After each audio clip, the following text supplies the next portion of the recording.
Christmas is coming, and they're coming too, bringing some gifts and some baggage for you. 1 day, 2 day, 3 days or more. How do we survive those we adore? Your boss, whose idea of a holiday gift is making you work a long double shift. Your date for mom's dinner, who still lives at home and is not well acquainted with hard work or a comb. Perhaps it's your spouse who's on your last nerve, and you'd like to give them just what they deserve. Re-gifting that sweater which you know is too small, or coal in the stocking, or maybe nothing at all. Whomever the problem, whatever the reason, we all want to care for others this season. Yet friends and family, much loved though they be, can create much drama and much misery. What's to be done with all the confusion? Might we suggest an unsettling solution? So here's something that I know is going to sound totally naive, and something you might expect a person like me to say or think, but I don't know why everybody wouldn't want Christianity to be true.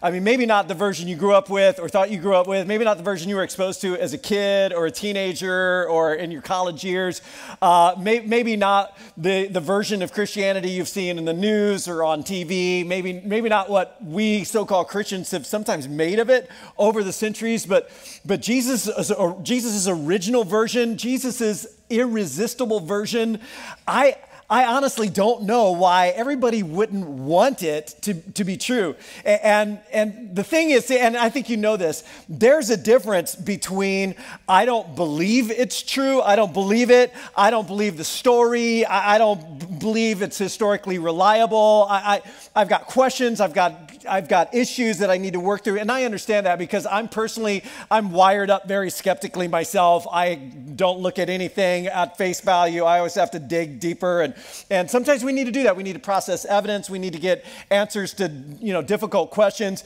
But there's a difference between I don't believe it's true and I don't want it to be true. And I don't understand why everybody wouldn't want Christianity to be true. I mean, once they get down to Jesus's original version, what he was actually all about, what he truly said and did, what he was inviting people into, why they wouldn't want it to be true, even if intellectually they can't quite get there or get around some of their issues or struggles, that they wouldn't want it to be true anyway. Maybe you've heard of this guy named Blaise Pascal. You've probably heard of him, Pascal's wager, if nothing else. Famous for a number of things. 17th century French philosopher, physicist, theologian, mathematician. And he said something that I think is so profound.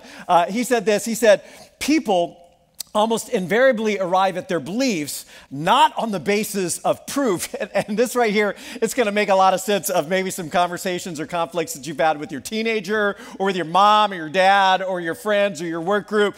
And it might not even religious conflicts, but it could be anything. And you're like trying to give evidence or trying to give proof, and it doesn't seem to matter. He says people invariably arrive at their beliefs not on the basis of proof, but on the basis of what they find attractive.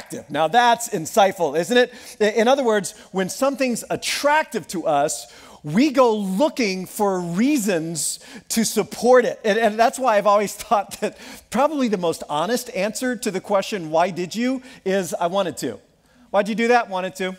Why didn't you? Didn't want to. Why did you buy that? Oh, wanted it, came up with a bunch of reasons why it made sense, got it. That's kind of what we do. We want something, we're attracted to something, and then we go looking for reasons to give a rational response because as grown people, saying we want to isn't enough. Now, don't get me wrong.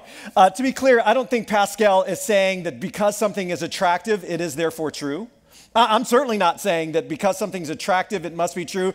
And my point is not because Christianity is attractive, it is therefore true. My point is just this, that Christianity in its original form was so incredibly attractive that I don't understand why people in our world, once they're face to face with the real deal, why they wouldn't at least want it to be true, even if intellectually they can't quite get themselves there, because Jesus was very, very attractive. People were attracted to Jesus. People who were nothing like Jesus really liked him. And over time, people were very attracted to Jesus' followers. The Jesus movement in the early centuries was so incredibly attractive. It was so attractive that hundreds of thousands of people were joining the movement, even though for many of them, it cost them everything, and it would eventually become the dominant philosophical and religious worldview of the Roman Empire, even while it was being actively resisted and oppressed. And though there are lots of studies, like high-level historical research into those early centuries and how unique and how transformative and how shocking the Jesus movement really was, I think what makes the original version so attractive is summarized in a single word. And it's a word that makes me want it to be true. And perhaps it was a word that was not part of the experience for you. And that word is grace. Grace. Grace is, you know what grace is? Grace is what we want most when our guilt is exposed. It's like you come home and your parents are sitting at the dining room table and they've got all your stuff out on the table, and there's no story, there's no excuses, there's no spin. It was like, well, that's my sister's. It's not really mine. They found it in your room. It was in your bottom drawer. It was under your bed. It's yours, and you're exposed in that moment. I mean, you are caught. And in that moment, what you want most and what you crave most, though you probably didn't think of this as like a junior high or a high schooler, you probably wouldn't have used this word, but what you really want most is grace. You crave in that moment grace. Or you come home late and your wife is waiting up for you. You come home late and your husband is waiting up for you. You come home late and your kids are waiting up for you. Or your boss walks into your office or calls you into his office and lays everything out on the table, and boom, like that, like how you've been behaving is exposed. And all of the stories and the spin and the justifications you told yourself in the dark that made so much sense of what you were doing, I mean, there's no point even saying that stuff in the light. I mean, everything has come out of the light, and what you want most in that moment, though you might not have used those words, you might not have thought of it in these terms, you crave grace. You want someone to extend to you something that you do not deserve. Grace is what we want most when our guilt is exposed, but then grace is what we withhold most or want to withhold most when others' guilt is exposed. What we're hesitant to extend to others when we're confronted with their guilt, especially when they have hurt us or someone we love. Like, no, you didn't. No. And see, there's the tension. That when we're on the receiving end of grace, grace is wonderfully refreshing. And when it is required of us, grace is terribly unsettling. It is disturbing. It is frustrating. It is unfair. It is, as we will see over these next few weeks, and as you think about your relationships, like the good ones and the bad ones, the ones you're trying to repair or the ones who are trying to repair a relationship with you, as you think about what's going on in our world right now, grace really is the unsettling solution for just about everything. Now, because grace is one of those words that gets used a lot, especially in religious settings without much explanation or definition, let's begin by defining what we're actually talking about. Grace is undeserved, unearned, unearnable favor and relationship. Grace is undeserved, unearned, unearnable favor and relationship. Grace is someone leaning into you when they really should be leaning away. Grace is someone acting for you and on your behalf and in your best interest when honestly, if the tables were turned, you would be acting against them. Grace is someone you know you should go to and make amends because you know what you said and you know what you did and you know you need to try to make up. And instead, they take the initiative and they come to you to make the relationship right. If justice is getting exactly what we deserve, exactly what we've got coming to us, and mercy is getting a break from what we've got coming to us, Grace is getting nothing that we really deserved and everything that we didn't. It's getting far, far better than we deserved. Grace, by definition, is undeserved. You can no more deserve grace than you can plan your own surprise party. Because, isn't this true? Planning voids the surprise. You can either plan a party or be surprised by it, but you can't have both. Planning voids the surprise, and deserving voids the grace. The moment that you think you deserve it, the moment you think you have earned it, it is in that moment no longer grace. You can ask for it, you can beg for it, you can plead for it, you can pray for it, you can imagine a world in which you just might get grace, but the moment you think you deserve it and they owe it to you, you can no longer experience grace. And that's the thing about grace. The thing about grace is we can't recognize or receive grace for what it truly is until we're convinced that we need it, that there is now somehow like this imbalance in the relationship. The scales are tipped against us because of things that we said or did or how we behave. And maybe it was a misunderstanding or a mistake. And when it occurs to you, you're like, oh my goodness, that is going to hurt this relationship. Oh, I can't believe I said that or did that. Or maybe it wasn't a mistake. Maybe it was an on purpose. Like you knew what you were doing. You knew what you were saying and you did and said it anyway. Then you did it and said it again and did and said it again. And there is an imbalance in the relationship and we know that and we are on the negative side of it. And you can't recognize or truly receive grace for what it is until you get to that point. And if you can't realize that the relationship is like that, you will never be able to receive grace as long as you're defending yourself. But once you need it, you can't recognize and receive grace until we're convinced that we need it and that we don't deserve it. That we don't deserve it. In other words, we can only receive and recognize and truly experience grace for what it is in the context of a relationship, because grace is a relationship word. Grace is a relational concept in the context of a relationship where there is an imbalance and we know we need it and we do not deserve it.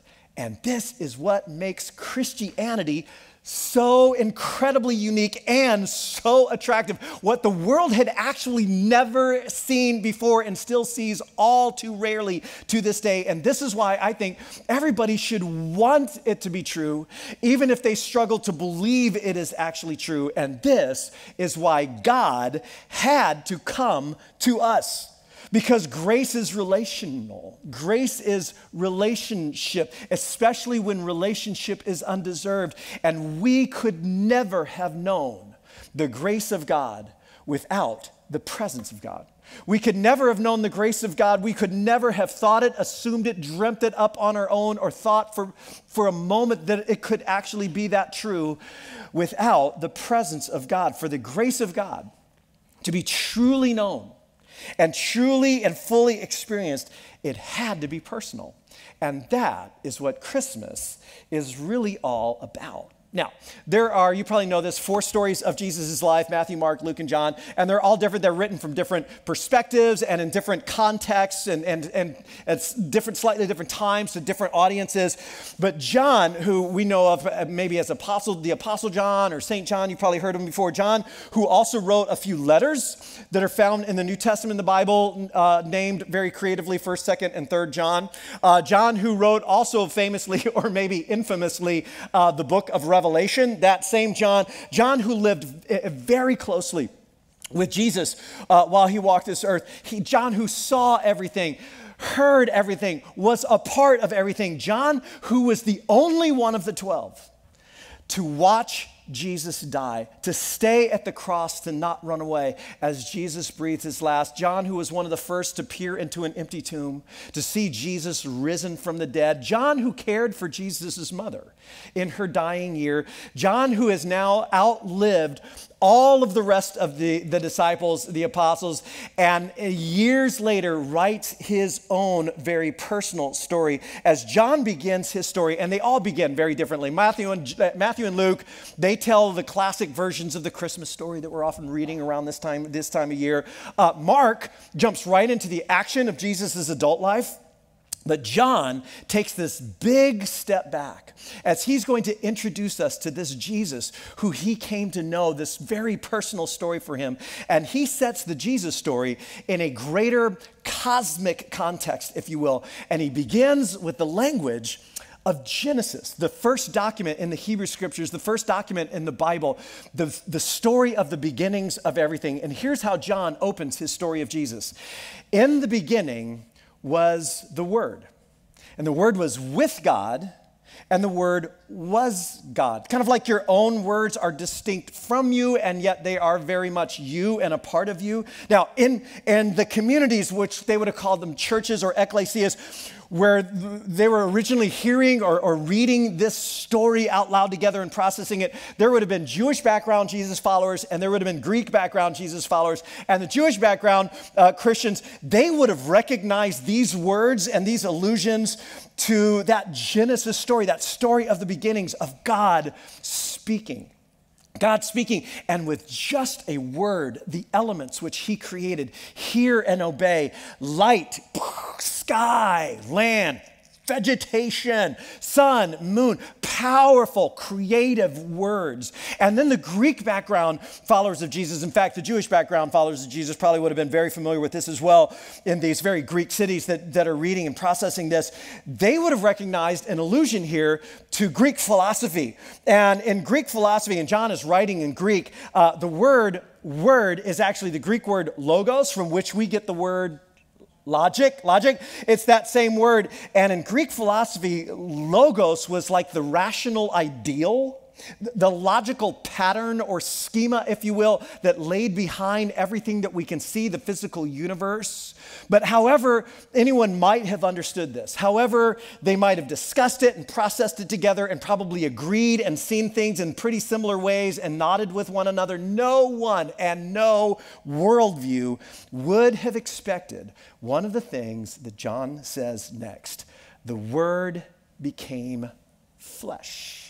The spoken creative word of God, the logical ideal, the mind, the pattern behind the created order, the Word became living, breathing, human flesh and blood and made his dwelling among us. And now John shifts from the Genesis story to the Exodus story. The book called Exodus is the second document in the Hebrew Scriptures. It tells the story of Israel's escape from Egypt, their journey through the wilderness to the Promised Land, and how on that journey, God had instructed Moses and the people of Israel to build a tabernacle, which is like a large mobile dwelling. It's like a tent, okay? It's a tent, and they would set this tent, this large tent up in the center of their encampment every time they stopped, and then they would set their tents up around it. So it's like God was in the center.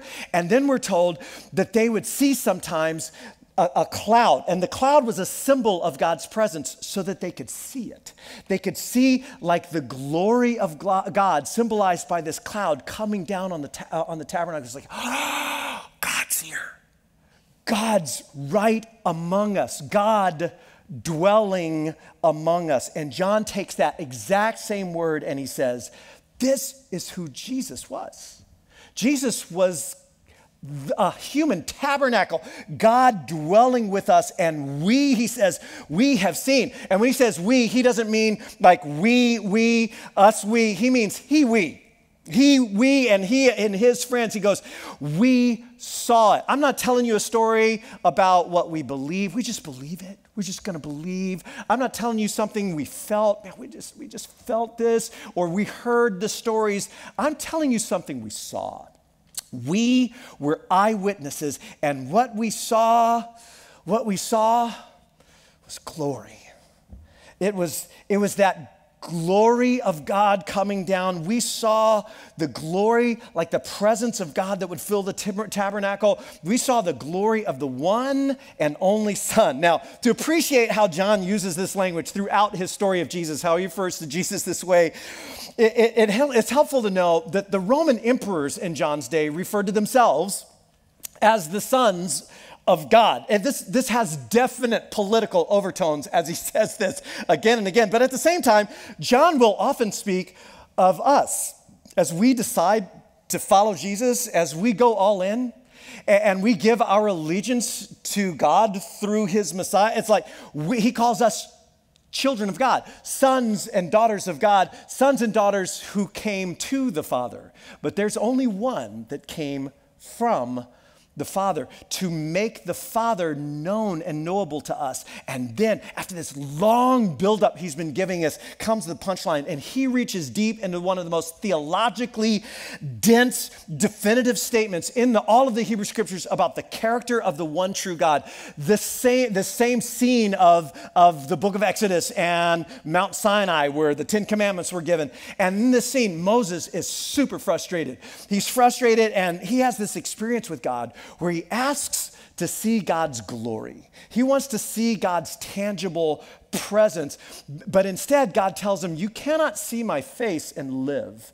So instead of seeing God, he hears something. He has this very, very tangible experience where he hears God's name, which is God's character being proclaimed. And John takes 2 words out of this very, very famous scene that all of the Jewish background believers in these communities could have quoted and probably did at this point in the story verbatim. And he takes 2 of those words. He's trying to explain. He's trying to describe what he saw, what this glory really was. And he uses 2 of those words, full of grace and truth. Full of grace and truth. In other words, the glory, the radiance of God's character that Moses prayed to see but only heard, we saw. We saw it fleshed out in front of us day after day. The glory which was the character of God, what he is really like in the flesh, full of grace and truth. In other words, not the balance between grace and truth. So there's grace, which is unearned, undeserved, unearned, unearnable. Favor and relationship. Grace often manifests itself as compassion and empathy and forgiveness and second and 10th and 50th chances. There's grace, and then there's truth. And truth is reality. Truth is the facts. Truth sometimes is the cold, hard reality, the bright light of reality. Well, let's just give them more grace. No, they need a dose of reality, and there's a tension between the two. There's a tension between the two, and we have all been caught in that tension.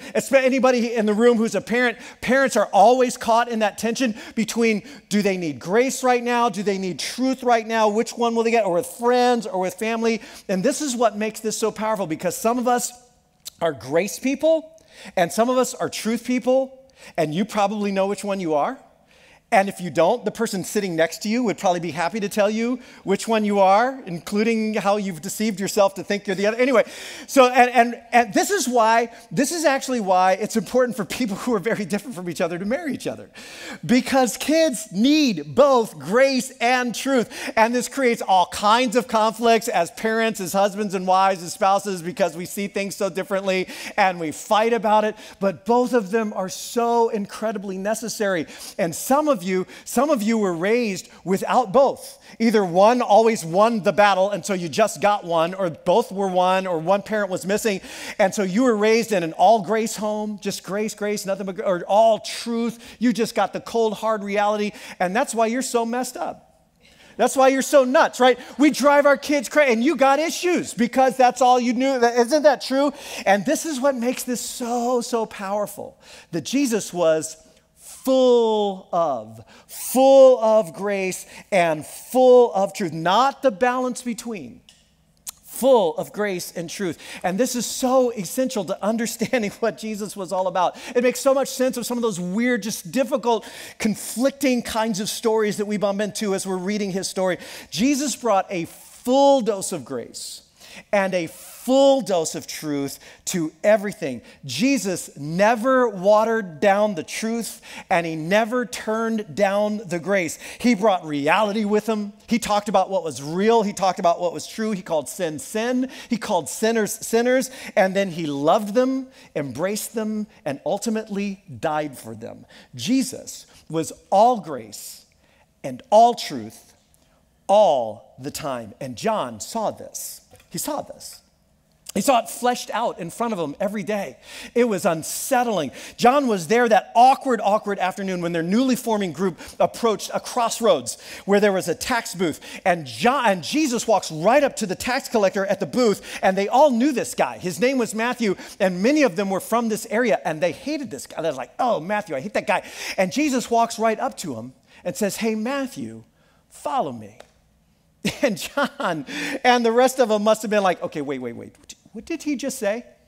Did he say, follow me, like, as in with us? Like, come, like, with us?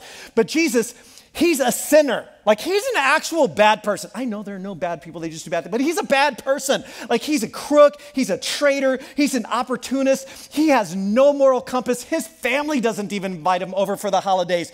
Jesus, how can you say, just follow me? And Matthew says, and he must be feeling the vibe, right? But he's like, okay, where are we going? And Jesus says, well, I thought we'd go over to your house.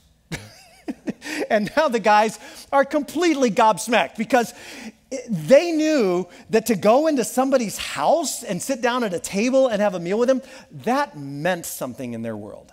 That meant something. It kind of means something in our world, but it very much meant like relationship and acceptance. It meant, hey, our names will now be associated together in common conversations around the town. People will speak of us together, and they're like, Jesus, you haven't even asked him to change anything yet.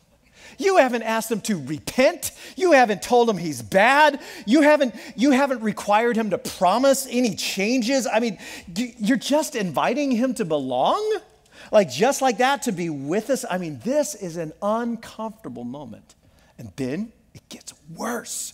Now, I don't know whose idea this was, but Matthew throws a party for all of his friends who are just like him, because they're the only kinds of people who actually come to a party that Matthew throws. And this, to me, is stunning. It's stunning because here's what I think we would think if we were Matthew, just meeting a guy like Jesus whose reputation we knew. He's a holy man. He's a rabbi.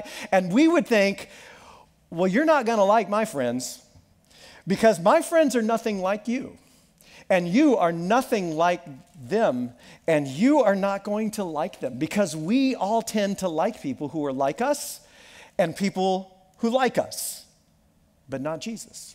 So they're at the party, and Matthew's friends are being Matthew's friends because that's all they ever are. So they're being Matthew's friends at the party, and then there's Nathaniel, and Philip and Peter, and they're very uncomfortable, and they just got bad attitudes because they don't even want to be here, and Jesus is enjoying himself, which makes it worse because he seems to be having fun, and it's unsettling. It's the nature of grace when the morality police show up. The really good people come by. And Matthew tells the story like this. When the Pharisees saw this, now the Pharisees represented this separatist movement in Jesus' day inside Judaism. And the Pharisees had taken all of the strictest rules of Torah, God's law, the strictest rules that applied only to priests when priests were going into the temple. Like there were very special cleanliness laws for when priests would go into the temple and offer sacrifices. And they took all of those laws and rules and they applied them to everybody, every day, 365, which made most of life pretty impossible. Like it was very difficult just to get by a day and not get dirty somehow. And then they built a whole bunch of rules on top of those rules just in case anybody accidentally broke those rules. So they had a lot of just in case rules, right? And pretty much everything that's going on in the courtyard at Matthew's house where the party is breaking at least one, if not 10, of their rules. And when the Pharisees saw this, they asked Jesus' disciples, because apparently some of them have stepped outside of the courtyard, like onto the street just to get a breather, like, whew, I don't know, bro. What will your parents say when they find out? I mean, and so they've stepped outside of the party and the Pharisees catch them and they're just confused because Jesus is breaking all of the categories. They're like, why? Guys, come here. Why does your rabbi, your teacher, eat with tax collectors and sinners? Now, they must have asked this question loudly enough that Jesus and probably everybody else in the courtyard could overhear it. And so Jesus answers, probably just as loud so that they could hear it. In other words, this is not a whisper in your ear, go tell them this so they don't. So Jesus answers just as loud, and here's what Matthew says. On hearing this, Jesus said, hey, don't call Matthew and his friends sinners. That may hurt their feelings. They may raise your taxes. Right? Jesus steps into this awkward moment, and he makes an awkward situation even more awkward. It's this grace and truth thing that Jesus did all of the time. And think about it, he's invited Matthew to follow him. He's at Matthew's home. Matthew is the host of the party, and Matthew has taken a bit of an honor risk in the scenario and invited some of his friends, put his own reputation on the line, when Jesus says, on hearing this, it is not the healthy who need a doctor, but the sick. For I have not come to call righteous people, but sinners. And Matthew and his friends, they're probably like, yeah, you go tell. Hey, I see what you did there. I see what you did. And Matthew's thinking, Jesus, I invited you into my house. I invited my friends to come meet you. And you're saying we're a bunch of sick sinners? Jesus, I thought you weren't like those people. I thought you were about grace. And Jesus would say, I am grace. And I do want you to follow me. And you are a sinner. And you are sick. And I've come to heal you. Matthew, that is why I've come. I am not afraid to call a sinner, and I'm not afraid to go to their house for dinner. In fact, I thought we could just all say that out loud together. Let's do that. I am not afraid to call a sinner, and I am not afraid to go to their for. And it's this grace and truth thing. It's relationship and reality. It's unsettling.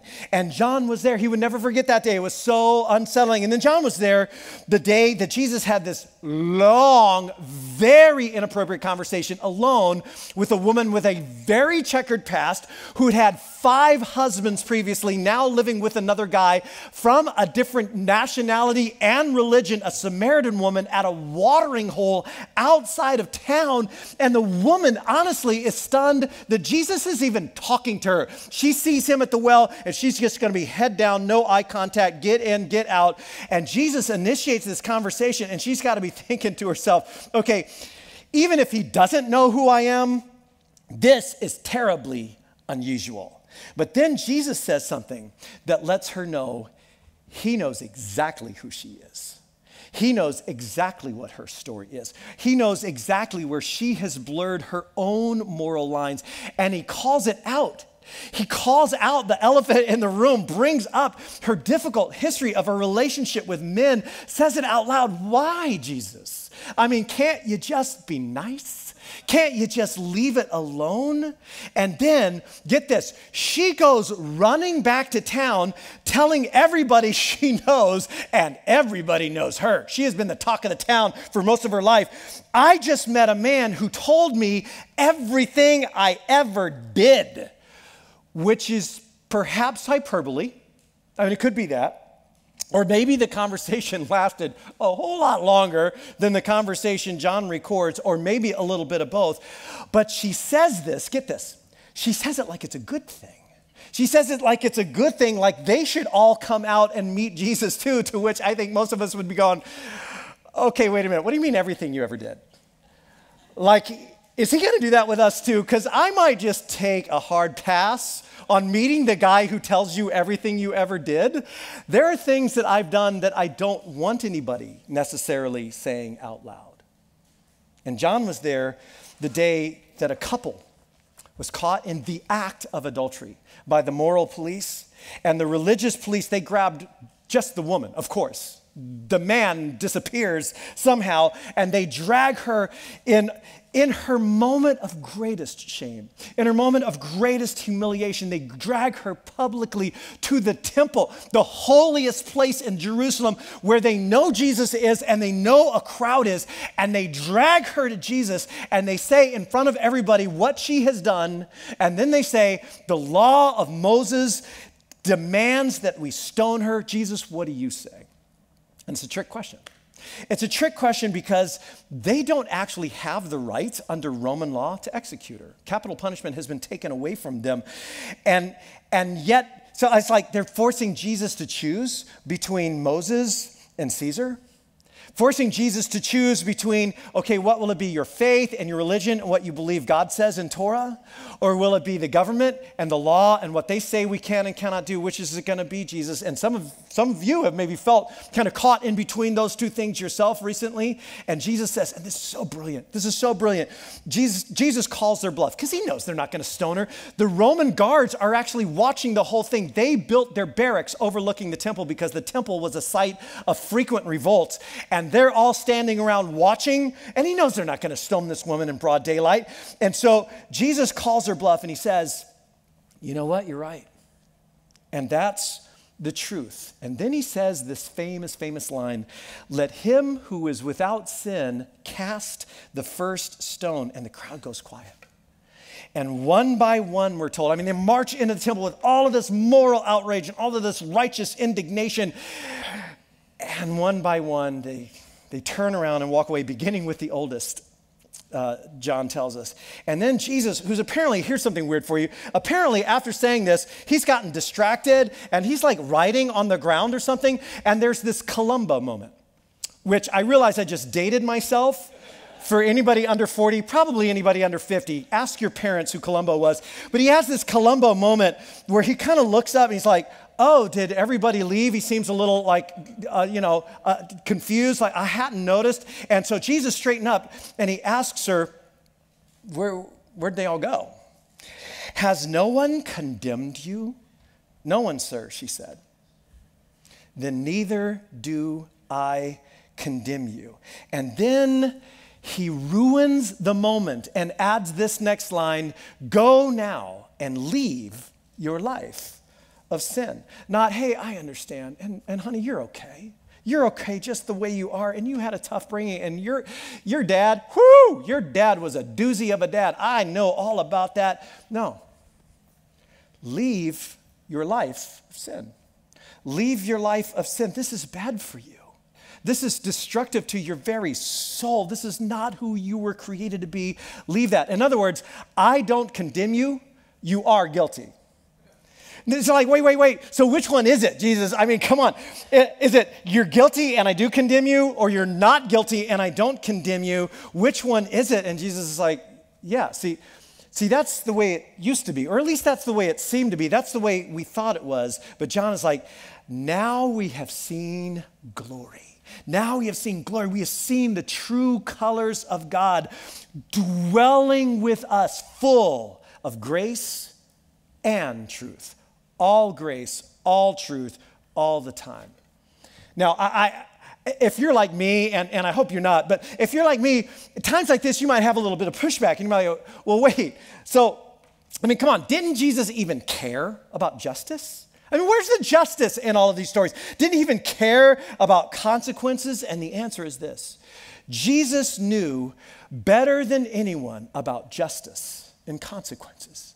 Jesus knew better than anyone that God's justice would crush us, that we are all sinners, and there is no way we will ever by ourselves pay God back. And Jesus knew better than anyone that the consequences were already crushing us, and so God's glory in human flesh, allowed it to crush him instead. And John was there that day too. In fact, he was the only one of the 12 watching Jesus die on the cross with two convicted criminals on either side, which is why if you've ever seen pictures, there are like 3 crosses, like what's up with the 3 crosses? It's because when Jesus was crucified, there were 2 other criminals being crucified with him, and we're told the people actually stood around watching. It's like, okay, first of all, who crucifies people? And then second, who stands around watching it? watching and jeering and mocking. And in fact, one of the two criminals crucified on one of the sides of him joined in the mocking and started hurling insults at him, we're told. But the other criminal rebuked him and said, don't you fear God? I mean, seriously? You're about to meet him. Like, don't you fear God since you and I are under the same sentence? We are punished justly. This is justice. We are getting justice. We are getting exactly what our deeds deserve. But this man, and how did he even, we don't know how he knew Jesus or to what extent he had actually been exposed to Jesus before this moment, but somehow he knows something. This man has done nothing wrong. And this criminal knows. He knows if the future kingdom of God, where everything that is wrong gets made right in this world, if that is reserved for the good people, if that is reserved for the righteous people, he knows he's got no chance.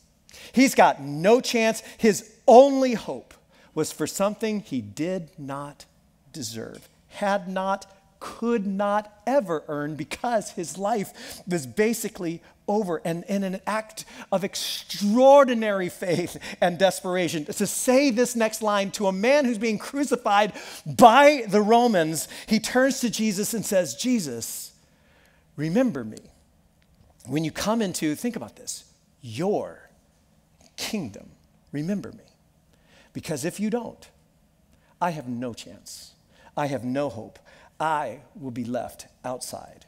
And Jesus answered him, truly, I tell you, today you will be with me in paradise. The glory of God in human flesh. Holiness with human hands offers a man who had done nothing good with his life and had nothing good to offer yet anymore. There's going to be no way he can earn this. There's no way he can change his karma. There's nothing he can, he will have no opportunity to make amends, or I promise you I'll try better. All trying better is over. He says to him, today you will be with me in paradise. In other words, the same eternal hope that Stephen had. Stephen, who was the first to be killed for following Jesus, stoned in the temple grounds by the Pharisees. He would have the same eternal hope as Peter. Peter, who would lead the charge into the fray for decades, who would lead the Jesus movement and eventually be crucified upside down by Nero in Rome because he said he is not worthy to be crucified the same way Jesus was. Peter, he would get the same eternal hope as John himself. Why? Why? The answer is because, like life, grace is not fair. Grace is not fair. It's better than fair. It's unsettlingly, disturbingly better. And it doesn't stop there. It just keeps going. And so when Jesus was crucified, all but John deserted him. They all ran away. Peter denied publicly even knowing who Jesus was.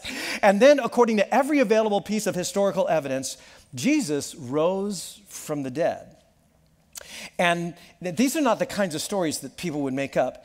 He pursues each one of them. Get this. They offended. They betrayed. They failed, they fled, he pursued. They unfollowed, they unbelieved, he pursued them. And then he pursues this hothead Christian killer, infamous guy named Saul of Tarsus. With grace and truth, he becomes Paul the apostle, hair on fire, Jesus freak, telling the world about Jesus. And he pursued hundreds and then thousands and then millions and then billions of others. He pursued me in a drug rehab, and he pursues you here today. And this grace, it's not about ignoring human failure. It's not about excusing it or downplaying it. It is certainly not about forgetting human failure, forgetting anything that we've ever done. It's better than that. It's better. It knows all about the fallenness and the failure. It acknowledges it straight up. It tells the truth about everything I have ever done and everything you have ever done. And then it extends healing love and acceptance and relationship in spite of it. Or maybe we should say, actually, in light of it. And that's why I just don't know why everyone wouldn't want it to be true. If God truly is this way, why they wouldn't want it to be true, even if they're not sure that it is. See, the world we live in needs that. The world we live in needs grace. The people that we know, the people in our lives need grace. But you cannot give what you yourself have never received. You cannot give away what you yourself have never truly had. And that's why grace is always an invitation to you and to me, like Jesus' invitation to Matthew. Like, I know all about you. I know all about you. I'm not some forgetful grandpa that can't remember. Like, hey, I asked God to forgive me, and now he just doesn't remember anything I've ever done. It's better than that. He remembers all of it. He knows the entire story of your life, the good and the bad and the ugly, and he says, now follow me.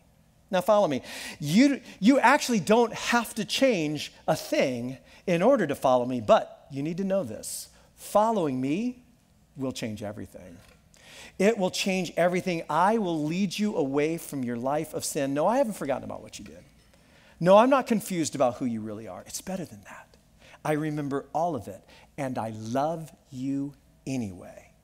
Now follow me. And we will pick it up right there next week in part 2. Let me close this in prayer. And as we pray, maybe you might take this moment, wherever you're at in your spiritual journey, maybe this journey is just beginning for you, or maybe you've been on this journey for a while, but maybe this just in a fresh way or in a way that you can articulate it today, just to say, yes, I will follow you. Just tell him that. Yes, I will follow you. Thank you for grace. Thank you for loving me exactly like I am. Thank you for forgiveness. I know that our relationship is completely imbalanced and that I need it and I do not deserve it. Thank you. Thank you for it. I receive that. I step into that today. Thank you. Thank you for allowing God's justice to crush you, Jesus, so that it would not crush me. I embrace you today. I choose to follow you and to let you lead me wherever you want my life to go. I surrender to you. I will follow you, and I surrender to your grace here today. In Jesus' name, amen. Amen. Thank you, John. It's so powerful, so needed. I'm looking forward to the next couple of weeks of this series and where it's going to take us. But tonight, before we wind down and head on out, just a few things to remind you about. The first thing is that Connect card. And so I'm looking forward to seeing what everybody writes down as far as what screams Christmas to them. So if you haven't taken care of the Connect card, you can work on that right now. If you're part of the Terra Nova family, I want to encourage you to consider giving by either using this offering envelope. You can give online. You can give during you're using the app as well. But that's an opportunity for us to just to be a part of this mission of making God's love famous. And the other thing is we've got our See One, Serve One opportunities just to serve and make a great Christmas celebration for everybody this year. And so if you've already checked a few that you can jump into, you're going to go ahead and take this as well as everything else you got. And then on your way out, we've got our guest services team that's going to be at the doors, and they'll grab all of that from you. But don't forget, we've got these Christmas invitation cards that are next to you. And so take these with you, and whether you're talking with a neighbor, a coworker, a friend, family member, or anybody else, we'd love just to encourage you to have them celebrate Christmas with us this year at Terra Nova. Hey, I want to invite you back next weekend for part 2 of this series, and hopefully you can come back again on Saturday night. On Saturday, we will be having a Sing a Song of Christmas, which is we're going to have some kids that are singing. We've got hot cocoa for us all as well, and then we've got photo ops, and so it's going to be a ton of fun. So hopefully we'll see you back for that next Saturday night, if not just for part 2 of the series. But thanks so much for being with us, and you guys have a great week. God bless.